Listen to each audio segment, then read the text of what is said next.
Have you ever been in a situation where you've been working on a project with a group of people and you're in a room and all of a sudden you get this overwhelming feeling like you're a fraud or you're not good enough, or you might be working on a project that's due and you're like, oh, I don't know if I have the skills to do this, or should I even be talking about this? Well, this feeling is known as imposter syndrome. In this video, we will talk about these feelings as well as some useful ways to overcome them. So, what is imposter syndrome? Imposter syndrome is that little voice in the back of your head that's like, oh, you're not good enough, or maybe you shouldn't be here, or you're faking it. But here's the truth. Imposter syndrome has nothing to do with your skills. Rather, it's a mindset issue. And the great news about that is you can change it. You are not alone in having these feelings. There have been a number of different studies on imposter syndrome, and a recent KPMG study on executive women showed that 75% of them felt imposter syndrome at some point or another. The other interesting thing about imposter syndrome is that it's often felt by high achieving people. Here's the paradox. The more accomplished you are, the more likely you are to feel imposter syndrome. Why? It's because high achievers set impossibly high standards. They assume if they were truly good, things would come easier. But that's not how success works. And there are numerous cases. When researching this video, I Googled celebrity imposter syndrome, and there are so many celebrities out there who are openly talking about feelings of imposter syndrome. Michelle Obama, for example, has an incredible video where she talks about her feelings of imposter syndrome. So if someone this accomplished can feel this way, it's totally normal for all of us to feel this way. As I mentioned, there have been so many studies done on this, and there are 5 types of imposter syndrome.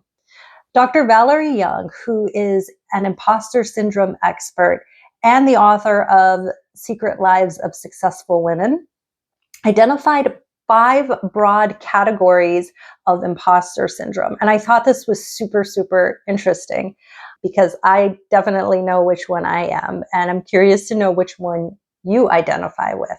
So the first one is the perfectionist, where anything less than perfect equals failure.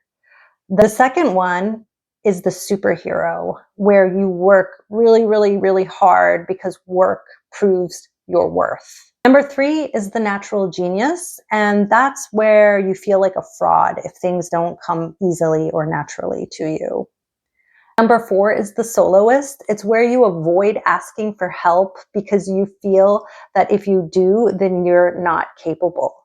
And number 5 is the expert. And that means no matter how much you study and how much experience you have, you still feel like you never know enough or never have enough. I personally identify with the expert.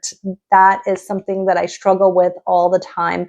I over prepare for things. I overstudy for things. So for over a decade, I was a practicing artist. I have studied at the top photography schools in the US. I have a master's degree in it. And even while I was teaching the classes, I felt nervous. I felt really nervous because I felt like I didn't know enough. And that resulted in just hours and hours of over preparation, which wasn't necessary because I knew everything that I was teaching. But because of my feelings of imposter syndrome, I spent so much time preparing for these classes. But I'm curious to know, which one do you relate to? Let me know in the comments below. I'd also like to bring up a point that Michelle Obama made in an interview when she was talking about imposter syndrome. She had a really good point where many people, especially people of color and women, are told that you don't belong in certain spaces. And this, after a lifetime of being told that you don't belong in certain spaces, can also create a feeling of imposter syndrome, even though you have just as much, if not more, qualifications to be in the spaces that you're in. Let's talk about the good stuff and some ways to overcome these feelings. Step 1, shift the focus from me to how can I help? So instead of worrying about what people are thinking about you or whether or not you belong, think about what do I have to bring to the table? Because you do have things to bring to the table. Take a moment to write them down, pen to paper, because the things that you write down on paper, you will remember. And the things that are remembered will lead you to actually work on them. Number 2, I love this point, and it comes up over and over again. I do a lot of, I've been in a lot of corporate trainings, and one of the best recommendations is to keep a brag file. I keep a little nice emails tab in my email inbox.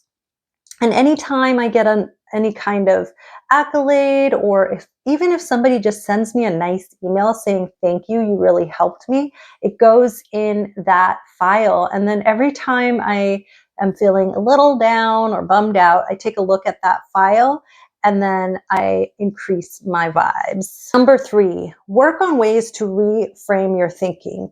So if you have that feeling like, I don't belong here, I'm not good enough, shift it to, I am learning, I am growing, because your thoughts become reality. And anytime you catch yourself thinking really, really negatively, it's a good idea to stop and reframe things for yourself.